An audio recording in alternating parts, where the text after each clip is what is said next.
General గానమ్మా ఇది NDPS act 1985 ప్రకారం ఇది చాలా సివియర్ అఫెన్స్ అమ్మా.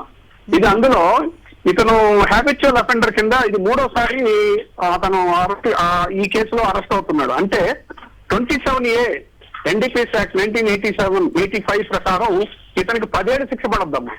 మామూలుగా ఇతను కన్జ్యూమర్ అయినా కానీ హ్యాబిచువల్ కన్జ్యూమర్ లో ఇతను ఆ ఫెడరల్స్ దగ్గర నుంచి తీసుకోవడం, దాచిపెట్టడం, ఇతరులకు అలవాటు చేయడం, ఇలాంటి చాలా సెక్షన్స్ దీంట్లో అట్రాక్ట్ అవుతాయి. కాబట్టి దీనికి సెక్షన్ 27 నుంచి 29 వరకు ఉన్నటువంటి అన్ని అఫెన్సెస్ కి బాధ్యుడు అవుతాడు.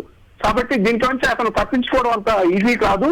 దీన్ని చాలా సీరియస్ గానే లీగల్ టీం తీసుకున్నట్టుగా కనబడుతుంది. ఎందుకంటే ఇది మూడోసారి కన్జ్యూమర్ గా దొరకడం 2 సార్లు అయితే ఇది మూడోసారి కూడా ఇతర స్నేహితులతో కన్జ్యూమ్ చేస్తూ దొరికాడు. కాబట్టి ఇతనికి ఆ ఫెడరల్ కింద కూడా వచ్చే శిక్షలు, ట్రాఫికింగ్ కింద వచ్చే శిక్షలు, ఇలా అలవాటు చేయడం కింద ఉండేటువంటి శిక్షలు అన్ని కూడా 27 నుంచి 29 సెక్షన్ల వరకు ఉండేటువంటి 10 ఏళ్ల శిక్ష, గరిష్ట శిక్ష పడే అవకాశాలు ఉన్నాయి.